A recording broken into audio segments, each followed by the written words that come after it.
Welcome back, everybody, to Couples in Conversation. This is continuing the conversation. If you did not see Monday's episode, I highly encourage you to go watch that because we are picking up exactly where we left off from that conversation. We were talking about battle wounds, and we were talking about, is it appropriate for a spouse to leave? Does that cause a detriment? Does it help? And then we ended that conversation and we were talking about abuse. And apparently that kind of sparked some people's interest, and some people have some comments about my use of the word abuse. So what I said in the previous episode, if you did not watch it, head on over to the Couples in Conversation page and watch that now. So I made the comment and the statement that nagging can be abuse. And I had several women, my wife included, saying that nagging is not abuse. What I was speaking to was, we sometimes call it nagging, but it can actually be abuse. I'm not saying nagging in its natural form is abuse. I'm saying that sometimes when it comes down to a man, we use the adjective nagging when we really do mean abuse. So I wanted to clear that up. Can you give an example, Mills? Give an example of that. Absolutely. Can you take out the trash? Can you take out the trash? Can you take out the trash? You know what? I'll take out the trash myself because you ain't nothing but a no good so-and-so. You ain't take out the trash and I'm in this by myself. So we moved. So the nagging part is the, can you take out the trash? Can you take out the trash? But once you move to the, you ain't nothing but a this, and this, now we're at abuse. But because I have already identified that as nagging, you keep on with that nagging. So that's what I mean by it can go from nagging to abuse. Thank you for asking me for that example. We're going to go ahead and start with Christina. Like he dropped the hammer or something. Like, what? He dropped the mic. Okay, buddy. So I'm going to address that abuse, but real quick, I just want to clarify some things. Generally speaking, heading back to accountability real quick, generally speaking, I do think men have a harder time with accountability than women. I do agree with that. However, in my relationship, Jay is accountable for things. Tell him. More so than I am. I am accountable. Like, don't believe him when he said I'm not, but he is more accountable than I am. So I just want to clear that up real quick. But anyway, as the abuse, the reason you can't call, take out the trash. Take out the trash. Can you please take out the trash? You said you would take out the trash. The reason you cannot call that abuse, because if you had just taken out the trash like you said you would, like a good little boy. No, like you said you would, then I wouldn't have to repeat that anyway, and then we wouldn't even be having a conversation of abuse. You can't. The only reason we're saying things over and over, or we're talking your ear off, is because you're just not doing the simple things that we ask you to do. And so now you want to try to flip the script and say we're abusing you.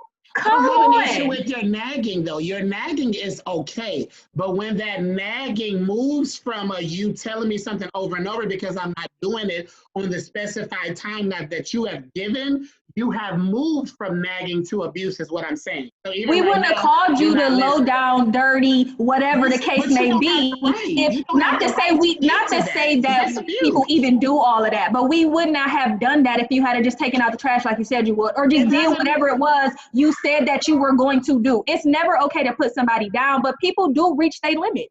People do have breaking points like, dude, I just asked you to take out the freaking trash. Do it. Thank you. Reclaiming your time. Go ahead, Jennifer. Okay, so the beginning part of that was nagging. The end part of that was abusive. However, you was extreme with that because that's not even a real example. So can you give us a real example of something that really happens that you feel like would be abuse? Because I don't think that's, because you're saying that a lot of men characterize it as nag. Hold on, no, that's never happened. But a lot of men, you said a lot of men they say something is nagging, and it goes from it's not really nagging, it's actually abuse. But that beginning part was nagging and abuse. I feel like a lot of men use the word appropriately when it comes to nagging, but in order to get your point across, you try to change it into abuse. I'm not saying women can't be abusive. I'm not saying that verbal abuse is different than physical abuse. They're on the same playing field. Abuse is abuse.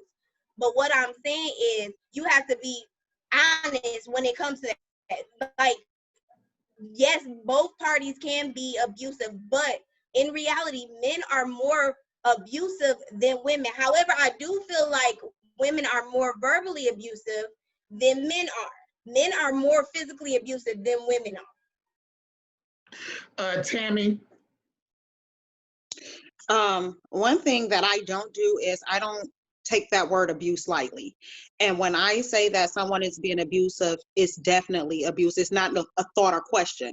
Now, when we talk about what defines abuse, calling anyone out their name is abuse. Period. I don't care if it's the male or woman. You don't call each other out your name. I don't care how much they're getting on your nerves. You can ask me to take out the trash 50 million times, but when you try to make him feel less of a man because he didn't take out that trash, that's abuse.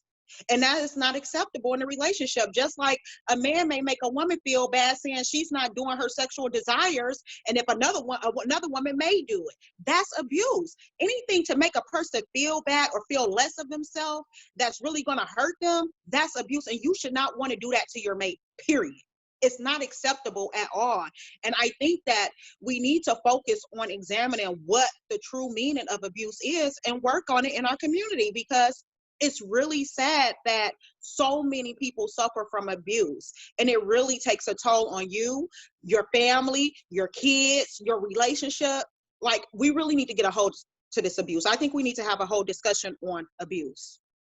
Thank you. I am coming to Deanna next, but I just want to say this.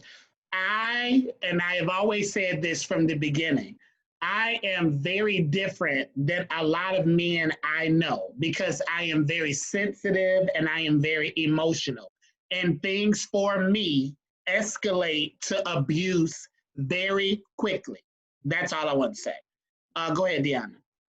I think what everyone is really saying is that there are triggers, right? So what me telling you someone to take out the trash may not trigger someone else. It's really about knowing what the expectations are and what the limits are of that person. I also think that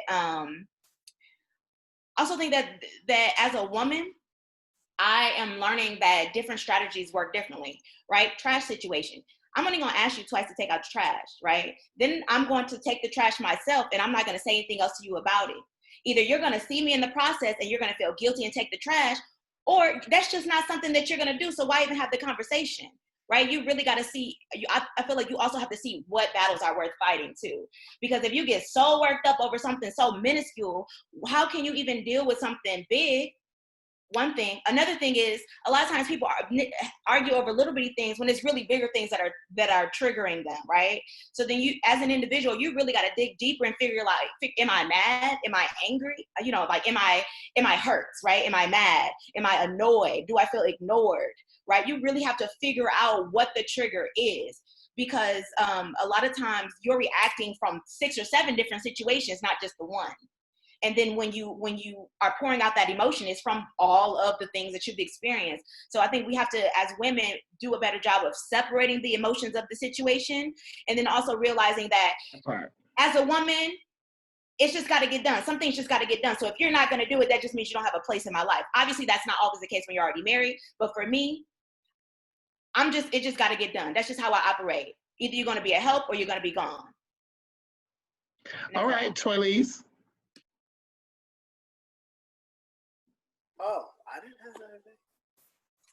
I agree with Deanna. I mean, I listen. We ain't got time to go through all that stuff. Listen, you got to know what you want, and if you're not, you got to know what you're going to accept and not accept. I do not believe that nagging can be abusive. Nagging is nothing but just repetition. Because obviously somebody didn't get the point.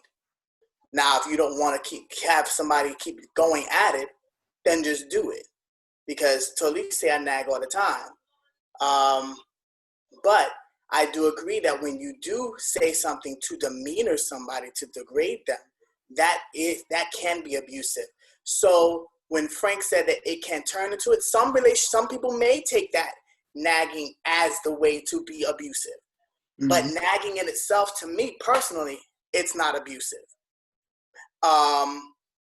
In regards to our relationship, like I said, my wife says I nag all the time. One of my pet peeves is a clean No, house. I don't say you nag.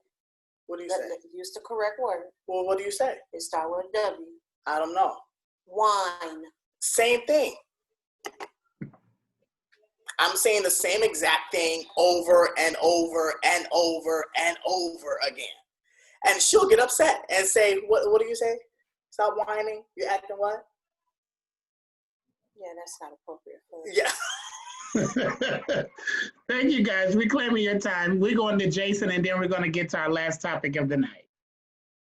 Yeah, back to what I was saying with regard to, I think a lot of it is like a confusion, because a lot of times you hear, not even confusion, but I think it's misrepresentation. You hear a lot of women say male toxic masculinity, and you hear a lot of women say, well, depending on what happened in a man's life, if his father was there, if he was a good father, if he was a bad father, men experience male toxic masculinity. But I don't think it's considered with regard to our counterparts, our Black women, when they understand that you are our sisters.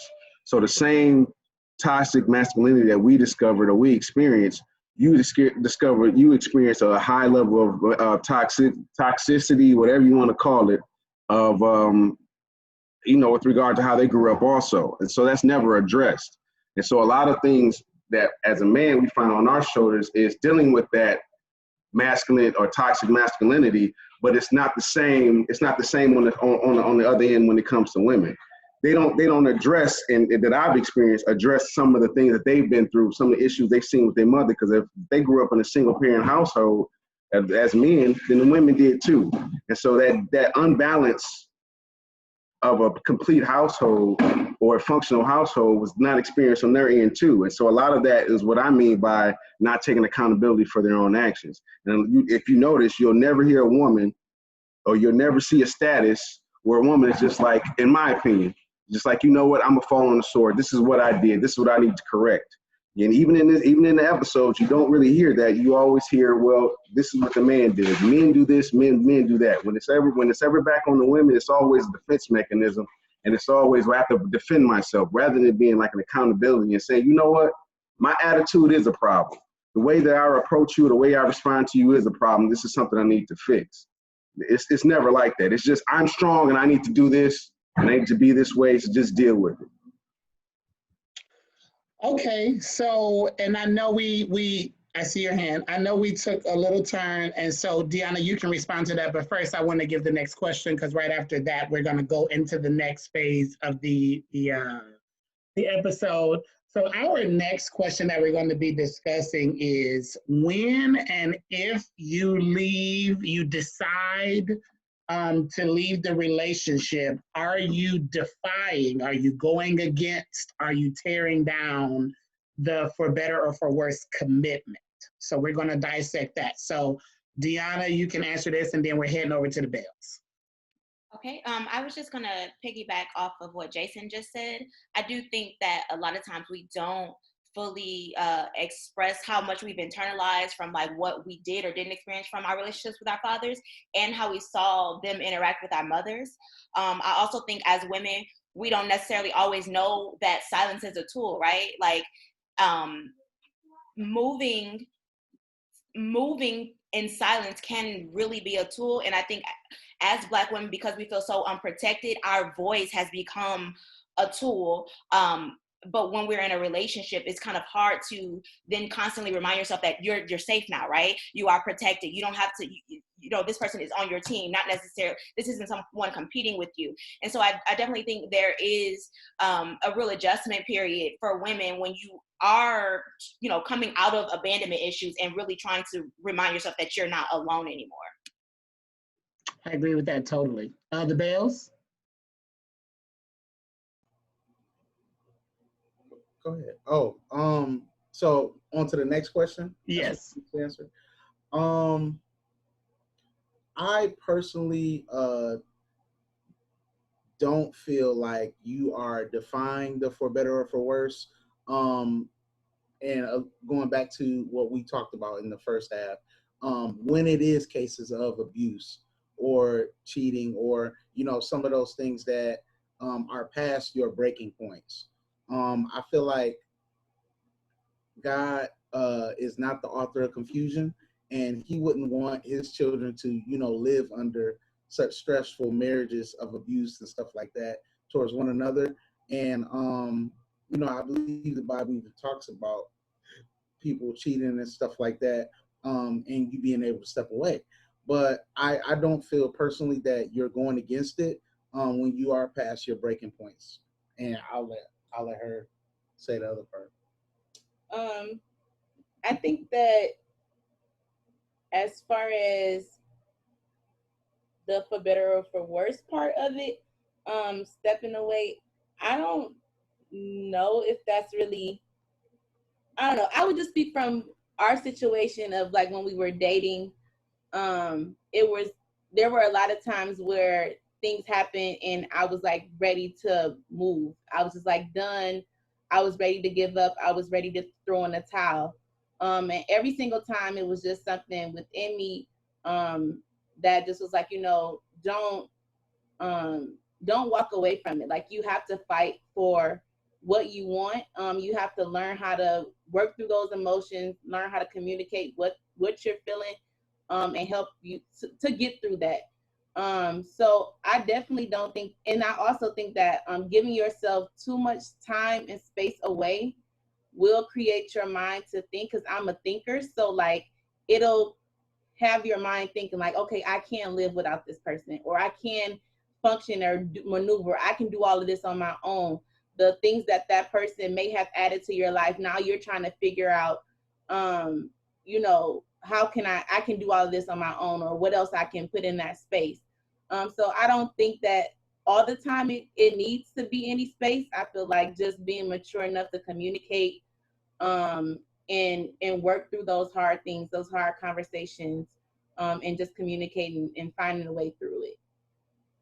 Eric, I'm coming to you because you shared with us at the last episode that out of fear, embarrassment, and everybody knew you were trying to keep it a secret at first, but it was things were happening in front of your family that you left, and that ultimately strengthened your bond. I want to know, what were the conversations that you were having before you got to that breaking point, and what was happening, and what ultimately made you decide, I have got to move on? And when you left, did you move on with the intent of coming back, or did you move on to see where this was going to go? So that's a lot. I'll be discussing this like for hours and hours and hours. But the conversations was basically the things were happening like right before my eyes. And then not only from the things that I saw, and I know there's this whole word, well, don't listen to what people is telling you and all this kind of stuff and things like that. But I had sources, and these were people, I felt like, I didn't think they were telling me to hurt me. I think they were telling me because they felt like I needed to know this information. So it wasn't like they weren't trying to hurt me. They were actually coming in because they felt like I needed to know this information. So if I'm presenting this to you and it's always, nope, I didn't do it. Nope, I didn't do it. But then here it is, it's popped up, it's right in front of my face. And then I'm the one who's able to verify and validate the things that was happening. Then if I keep telling you, no, we need to work on this. You can't keep doing this. We need to change things. And here I am again. And, Jason may not believe, that some of the things that some women do is based off of, or my actions was based off of what someone else did. But it was more so like, I'm here. I'm trying to work this out. I'm trying to be, I'm trying to be here. I want to be here. Like, this is where I want to be. This is what I want to do. And here I am. I'm trying my best. We're having those conversations. He's saying that he's going to change. Things are still not changing. He's still doing the same things over and over and over. And again, like I said, it just became sheer embarrassment. And because it came to that point, when I left, my intention was not to come back. And when I did it, it was very dramatic. He didn't even know that I was in the process of getting my own place. He had no idea. And it was just like, here, I presented it to him. These are my keys. You're helping me to move. I'm leaving. And I had to do something. I felt like I tried everything that I possibly could. But at the same token, like Jalen said, God is not the author of confusion. And while I was trying my best to honor my vows and stay with this man that I love, because I love him. You know, I'm not gonna say I love him. So it's like I'm trying my best to stick it out, and it's not working. It's just not. So when I left, my intentions was to work on me. It had nothing to do with me wanting to be in another relationship. It had nothing to do with, ultimately I was trying to hurt him. I'm not even gonna lie, because I wanted him to feel like this is what life can be like without me. This is what life could be like without having your sons at home. This is what life could be like with us being separated. So I want you to feel some type of way because you've hurt me to my core. So I want you to feel some type of way about it. So my intentions was really to work on me and figure out where I wanted to be and what I wanted to do. And here it is. The whole time I'm, where I wanted to be. Where's he at? Where I'm at. He's coming. He's constantly around, trying to get me back to fall in love, trying to get me back, trying to, trying to get us back together to a healthy place. And even after that, there was still things, and he mentioned it last week, there was still things that came up. But at the same time, like I said, I just feel like I'm still trying to work on me, I didn't want to give up on us. Even after a year of being separated, I didn't want to give up on us. And it felt like he also didn't want to give up either. So I didn't fault him for it because he was actually trying. So even with everything that was going on, he was still trying. And that's what made me appreciate it more, because I felt like he wanted to be with me. He wanted the marriage. He wanted the family, and he wanted those things. And that's what brought me back, because, he actually made me feel like he wanted to be here. And I felt like I was at a better place to know that I actually can do this by myself if need be. I can do it. I can, if need be, if I have to, I can do it. So I didn't have to be afraid anymore. And I'm not afraid right now, even if I have to, I'm not afraid anymore. So I'm at a better place as, just myself, with me being, the woman that I am, I'm at a better place. And I know that I can make it if I have to.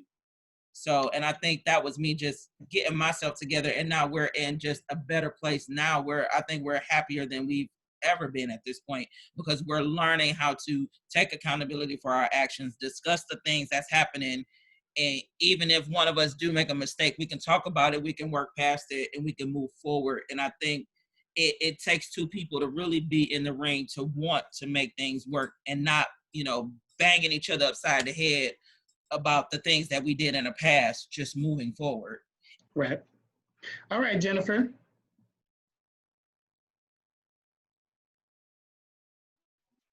To answer the question, as far as leaving, if that's a hindrance on whether it will work or for better or for worse, I feel like it depends on the situation and it depends on the couple.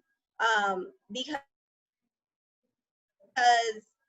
I think that sometimes it gets so overwhelming that kind of the best thing for the relationship is to step away. And I'm not saying like step away and, you go do your own thing and like have a side relationship, but I mean like time alone to be able to calm your soul or calm your mind so that you can go back into the relationship and actually have a conversation. Because when emotions are too high and it's so toxic, you guys are just butting your heads against each other and you're not making any progress. Most times it's making it worse, because we're bringing up things from the past, we're hitting below the belt, we're saying random things that have absolutely nothing to do with the argument. And so in that sense, walking away to make it healthier, I totally agree with that. However, to walk away and to kind of wash your hand with the relationship, I think that does go against the for better or for worse, unless we're talking about the boundaries or the exceptions that we talked about. We're not willing to accept. Some people throughout abuse and cheating and stuff like that. Those are things that you're not willing to accept. So I'm not talking about those things. But if it's regular budding, like if you had premarital counseling and your counselor told you that you were gonna come up against these things and you're just like, no, I'm throwing in the towel because he spent $10 more than what he was supposed to spend, or we're always battling out I feel like in that sense, you're kind of giving up on your spouse. Like you're gonna have to go through things. Like one thing that I've been hearing a lot since the Jada and Will thing, love is messy. Relationships, you gotta grind. There's gonna be things that you gotta break down. There's things that you have to work on that you didn't necessarily see prior to going into a relationship, because everyone is changing. The world is changing around you. There's different dynamics. You're bringing in children, you're bringing in in-laws, and so you're bound to butt heads. But if I'm not there, I can't work. We can't work on things and I'm 50 miles away just calling you. We have to be there in your face, working towards a mutual healthy relationship. Thank you, Jennifer. So we have, I saw your hands, I have you. So I'm going to ask a rapid fire question. And what a rapid fire question is, I'm going to ask this question, and every couple or group or an individual, you have 60 seconds and 60 seconds only to respond to that. And then right after the rapid fire, I'm coming to Tammy because I have a question for you that I got from online that I want you to address. So the rapid fire question is, Jennifer was just talking about, not allowing anything that is, like small or minute, and don't give up on your spouse. And you have to be present in order to fight and in order to work on those things, which I totally agree with. My question that I would like for you guys to answer is it possible for your presence, for you to be present physically and not present mentally? And does that change your opinion of, I need to be present in order for us to work on things? So that's what I want to address. We're going to start with the Bells, then Tammy, then Deanna, then Jennifer, then Erica, then the Greens, then Fowler Nation, in that order. So the Bells, we're starting with you. 60 seconds. I would say yes, you would need to be present mentally, because physically just being there is not going to do anything for the situation. I kind of agree with her.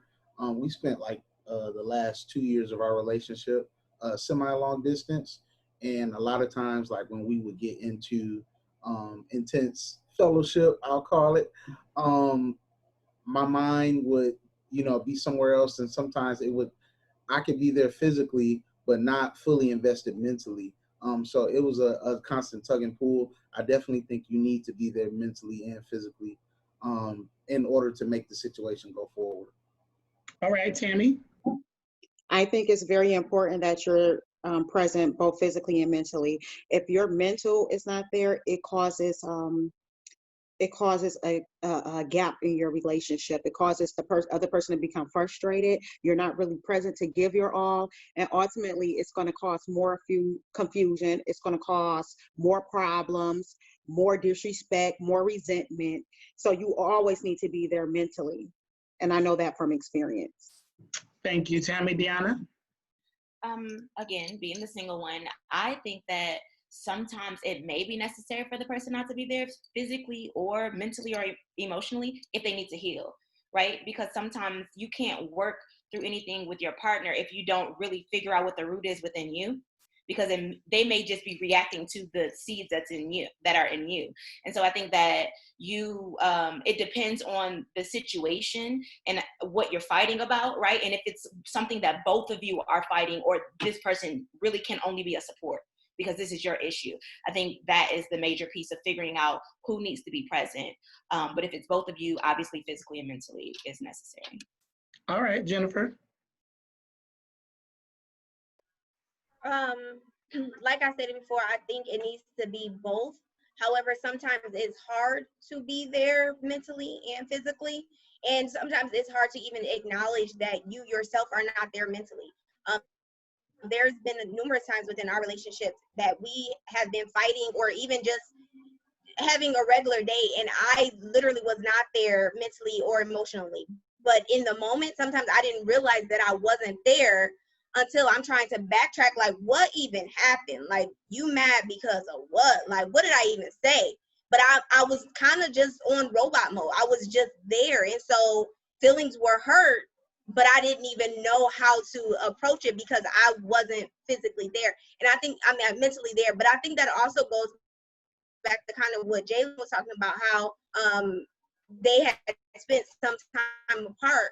Within our relationship, our whole dating was apart. Like, we dated long distance, and then we came together, 2 months before we got married? Like, craziness, I know. But so we've always been physically apart. And so now we are still trying to figure out what that means to be physically and mentally there, because that's different from us. Like, any argument or any time that we spent, it was always apart. So I'm used to being alone. I'm used to doing things on my own and calling you or doing it from a distance from you, but that doesn't really work for most situations. So I think, yes, overall it needs to be together, but you have to figure out what works best for you and how to get you there. Because we can say it needs to happen, but you still have to know how that works. All right, Erica.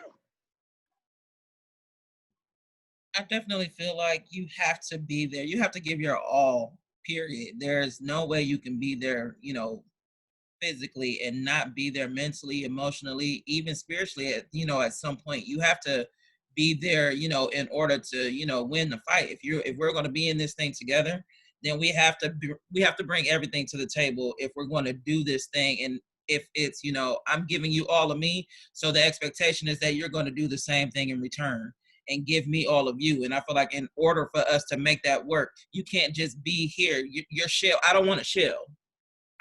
I'm not, the physical is great. That's what attracted us to each other, initially. But at the same time, I need everything from you. I need your heart. I need your mind. I need your spirit. I need everything from you in order for this to work. And if you're just going to be here, just a shell, then you might as well go on, because it means nothing to me. Like, everything got to be here with me, in order for us to make it work. And I'm going to make sure that I reciprocate that to you as well. All right, Greens. I think my thoughts will echo Erica's, because, a lot of people think there's like a 50-50 relationship, and usually another 50% is missing. And that's easy to kind of deal with or kind of cope with in a relationship, but that kind of leaves a lot of space for infiltration on the outside. Either it may be a person, may it be an outside influence, may it be media, may it be society. So I think a lot of the things has to do with people just understanding that you got to give as much as you can, 100% rather than 50%, because the person on the other side, your spouse, can feel that. They can feel when you're either withdrawn or you coming back, or you really don't feel this certain way, or you're not really in it, and you just basically going through the motions. So a lot of that is based off of just giving 100% effort and just being 100% there for the other person. So nothing is lacking on either side if both people are giving 100%. I agree with my husband. All right, Fowler Nation. You said what? So, we both, I'll speak to Lisa before I talk right now, but I believe that yes, you do need to be there both physically and mentally. However, per the situation, I don't believe that you have to be there physically. It depends on the situation. So I commend Erica for doing what she did, because honestly, in that situation, Jonathan was there physically, but he wasn't there mentally. So she had to do something that was best for her and her situation, which allowed him to now say, hey, you know what? I was physically here, but now I need to be mentally here, because I see what I don't want to miss out on the rest of my life. So you do need to have that together to fight. But like Jason said, one person's getting 50%. That's not going to work. I do want to make another statement that in addition to that, you have to continue to fight, because when Jalen mentioned that, the Bible said cheating and things like that, and he did give us the permission to leave.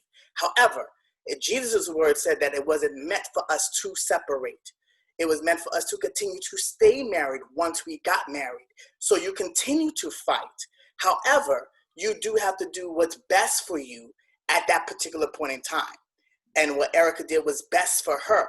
My past pastor, he was married. His wife left. And it wasn't until she left that he got on board and she went back with him. So leaving can be part of the process. It may be unconventional. but leaving can be part of the process of getting and working out those things that need to be worked out, because that leaving step may be the thing to start the spark that you need to have that conversation. Thank you. So I do not know that I agree with that. In fact, I don't agree with it, because my thing is, if you think, let's think about sports. And it's so ironic that I chose sports because I don't even deal with sports.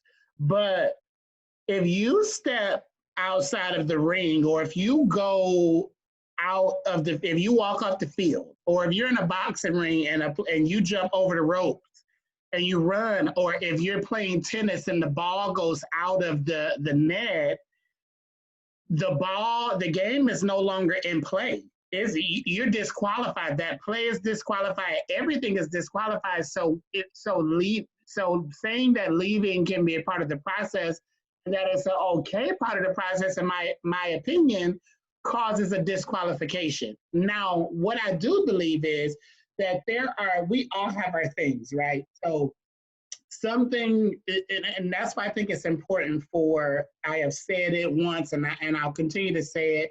You have got to create a dope environment in your marriage to where communication is open, free, and honest. Because the communication that you create inside of your relationship is the ring, essentially. And you have got to be vulnerable enough, to be safe enough and honest enough to bring everything inside of that ring. And anything outside of that ring kind of, in my opinion, can create infallible ground, and you can't stand on ground that's not solid. So I don't agree with you on that, Michael, but I want to go to Tammy, because I know we heard Erica had a success story in, separating and coming back. Tammy, I know you shared with us on a previous episode that you left and you shared that was a detriment to your relationship. So I want to hear from you. What were your intentions when you left? And what do you think went wrong, and why your story ended in divorce as opposed to re-sparking or reigniting a fire? The short version.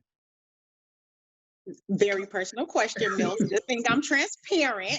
However, I think what made my situation go wrong was my intentions when I left wasn't in support of my marriage. When I left, I definitely knew that I thought at that moment that I didn't want to be married anymore. I lost so much respect for my husband. So when I left, I didn't have an intention on working things out with him. I had all intent on being selfish, doing whatever needs to be done to make Tammy happy. Now, once I did that and I got an entanglement, when I decided I wanted to come home, that entanglement spilled over into me coming home.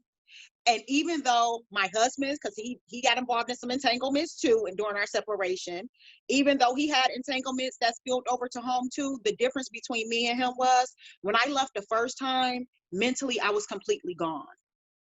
And just because I had the thought of wanting to save my family, when I came back, I still was mentally gone. So I didn't put forth that effort like I should have, because mentally I just wasn't there. I didn't trust him. I didn't think he could be a better husband, but I just came back to try to make it work for my family, not necessarily for myself. So therefore it caused frustration. That's why I said it's very important that when you're coming back home or being in a situation that you have to be there all the way. Because if you're not, it's going to cause resentment towards your spouse, which may lead to abuse. And not saying that it's right or wrong, but people feel and people have emotions. So I think that's why my situation didn't work, because my entanglement spilled over into my home life. When I returned back home, my husband definitely wasn't the husband that could take what he dish out. He lost a lot of respect for me. He had a lot of resentment towards me.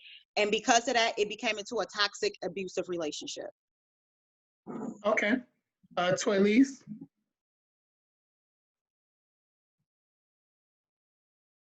Toylise?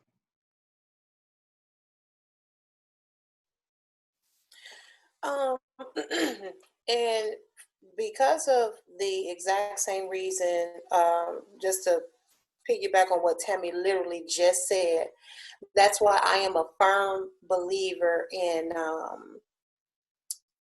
if I'm out the door, if I feel that I've reached a point in my marriage where I have to leave, for me personally, that is pretty much, I'm throwing in I'm waving my white flag and I'm throwing in the towel, because while I'm yet saying that I can weather this, I can get through this, and this and that, if I get to the leaving and doing like an actual his and hers separation, for me, that's not an option, because if I leave, I'm out.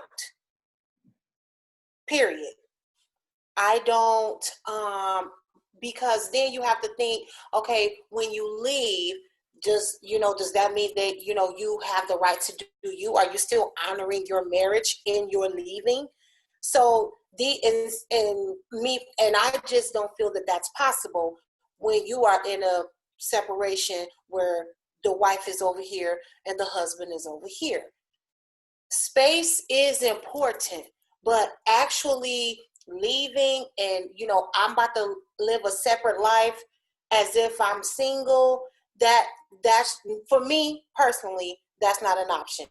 If I'm out the door, and especially if I don't went and got my own place and things like that, good, we can still co-parent and do whatever it is that we need to do. However, I do want to say this one thing. In the Bible, Jesus leaves room that even if you're divorced, you can still be reconciled. Yeah. So you may leave. However, you're still married. There's no divorce in the word. I understand. So when you sleep with someone else, you are committing adultery still. Because he's waiting for you to be reconciled to me.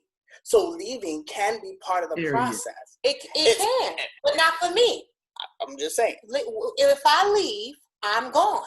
Okay, well, I'm just saying that in the word, that's what that says. That's all. Wow, so that was so much that we are unpacking, and I'm sure that we can go on and on and on and on and on with this conversation. But we are going to start the part in our episode where we give our final thoughts on the subjects, everything that we discussed. Again, thank you guys so much for tuning in. If you have any questions that you would like for anybody on the panel to answer, please leave them down at the bottom of your screen. We'll be happy to answer those for you. But we're going to start with final thoughts, and we're going to start with the Greens.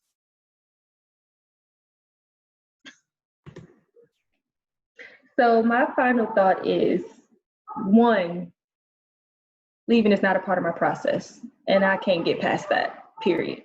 Just because my mind will start to wonder what he did while he was gone. Even if it was nothing, my mind would just wonder.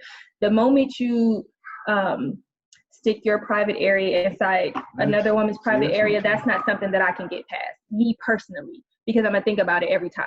So that's just a quick on that.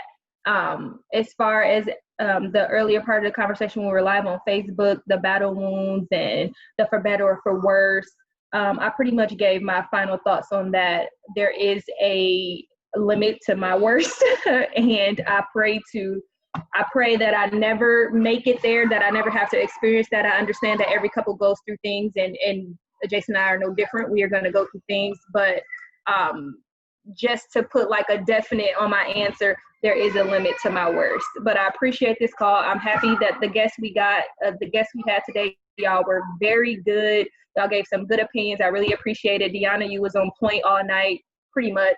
And so I appreciate all that.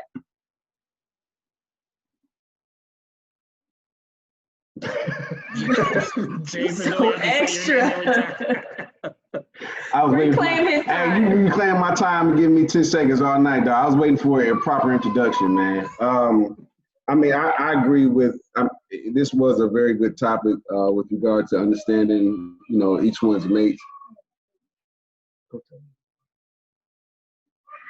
of understanding, like, you know, where a person stands and kind of understanding, you know, where your mate's perspective is, because a lot of times the conversations that you have privately, you don't get another perspective. And some of those things that your mate might want to say or feel falls on deaf ears because, I mean, it's an argument or it's a heated discussion at that time. My opinion is, in order to have like a wholesome marriage or a wholesome relationship, which is, in my opinion, marriage is totally different than dating. No offense to anybody that's still dating or going through, you know, the dating process, but the marriage is something that is so crucial because there's so many things that's tied into it. And, you know, you make those vows, it means so much more. So the effort, in my opinion, is something that is really needed. And the understanding that it shouldn't be something that is 50-50, it should be 100%. And the effort on both sides, because if I'm going for broke, you got to go for broke. If it's something that you need to pay attention to or something I need to pay attention to, then you're my biggest interest at the end of the day. And I need to treat you like that. And that's vice versa. So no matter what goes on outside or what other outside influences, is basically us against the world. So, and that's how we approach it. We have our problems and we have our, you know, knocks, and we got the stress that everybody else deals with. But at the end of the day, it's all about what we can do to make sure that we stay strong. All right, heading over to them Crawfords.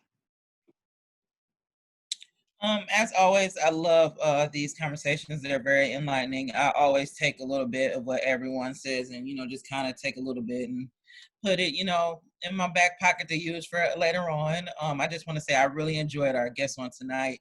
Y'all gave some great insights, so I will definitely take that along with me as well. I feel like there are limits definitely to the same for better or for worse. While everyone is saying what they will do, what they won't do, I am a firm believer, again, that experience is the best teacher. So you really won't know. And that's for all you, you know, youngins in the marriage life. You don't even really know yet what you will and will not do. So you can say that right now today, oh, I just will not be able to get past it. You have no idea what you will do until you are actually faced with those situations. And while everyone is saying that leaving is just not an option, well, there's a time where you have to allow yourself to get yourself together. And I feel like it's nothing wrong with taking that minute in that moment to do what I needed to do for me, to build on me. That way I'll be a better person, even for Jonathan, for that matter. That makes me a better wife for him, even with everything that makes me a better partner. And that makes us just a better, you know, that makes us just a better dynasty. I say that all the time. You know, that'll make us better together. So I feel like, yes, there are, you know, limitations, and walking away may not be what you expect or what you feel like you are going to do, or if you do it, that'll be the end of it. That's not necessarily always true, because I do believe in a God that is a miracle worker, and he will answer prayers, and he can reconcile, and he can bring you all back together. But again, that's if you're both in the ring willing to fight for it. You both have to be willing to fight for it and be willing participants to fight for it. So like I said, there's the limitations, but like I said, there's nothing that my God can't do. And like I said, he's blessing us. So I love y'all. Y'all pray for us. We celebrating our 14th wedding anniversary on Wednesday. So we're going to have us a staycation, vacation. You know how that go. So I love y'all and all that good stuff. And I'll see y'all next time. Awesome. And happy early anniversary to them Crawfords. Thank you. You're welcome. Heading over to Fowler Nation.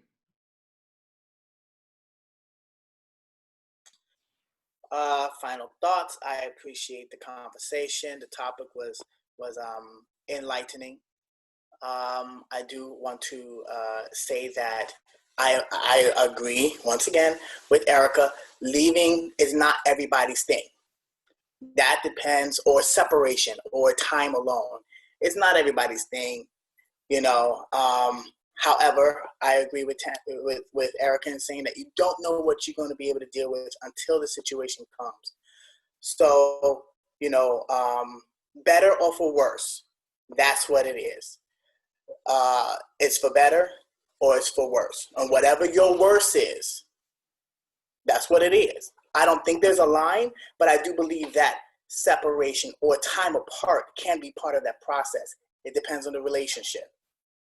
Because like I said, even if you do go through divorce, spiritually, you're still married. God still wants you to reconcile.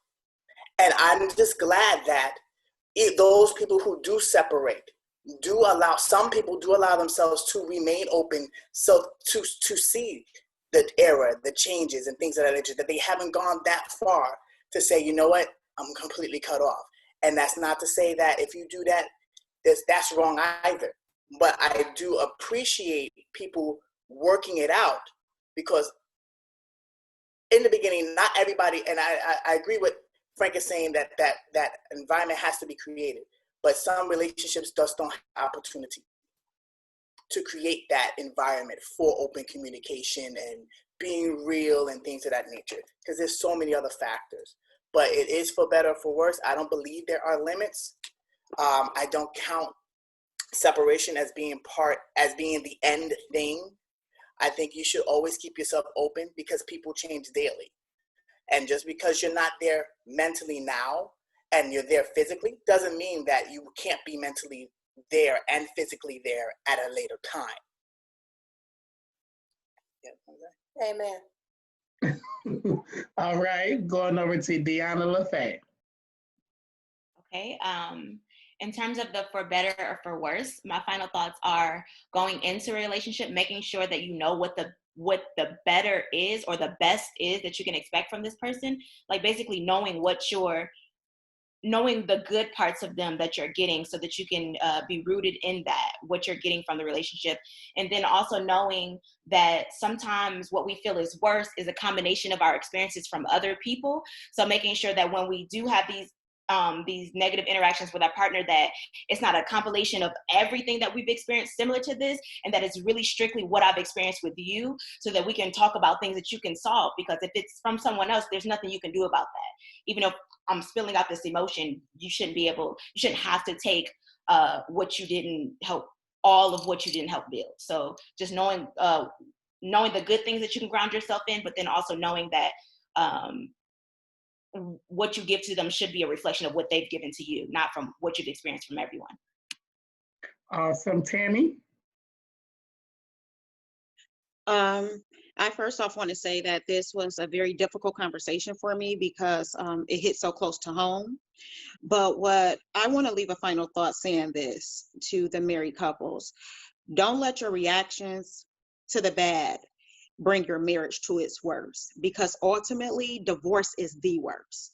And the way you can do this is just by staying respectful. If you have two people that's willing to make things work, and two people, excuse me because I'm getting emotional, two people that's willing to be respectful to each other in the marriage, there's no worse that can bring you guys apart.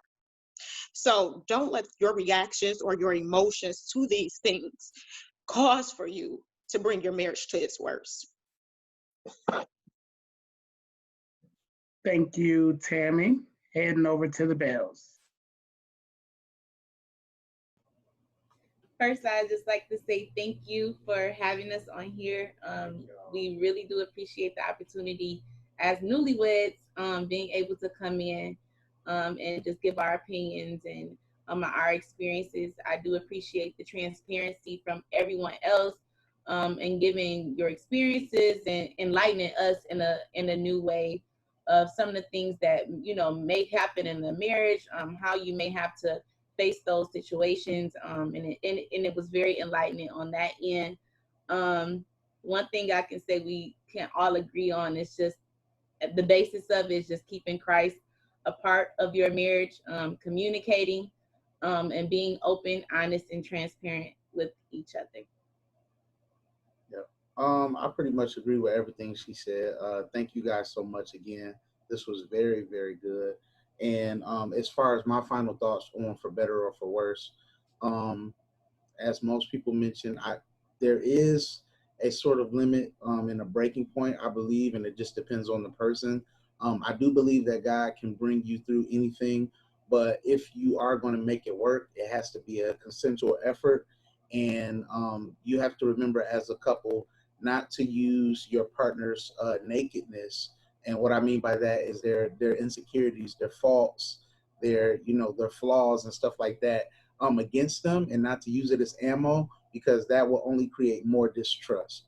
And it's important to be open and transparent with your partner, but move forward and not use their past mistakes against them. Not saying that you have to forget, but just in a focused movement forward. So thank you all so much again. This was great. Absolutely. Jennifer? So again, this is a great conversation, and I appreciate all of those that are involved, and even the viewers who are constantly giving us feedback, asking us questions, and being involved from a distance. We really appreciate you guys being a part of it. As far as the conversation is concerned, I feel like there are limits to, for better or for worse, but you have to decide what that is for yourself, just like there's limits within anything. There's boundaries, there's expectations, and you have to decide when those limits are crossed, do you leave or do you stay? I can't tell you what works best for you. You have to decide what works best for your relationship. But in everything, you should keep God first, and that will help you direct it.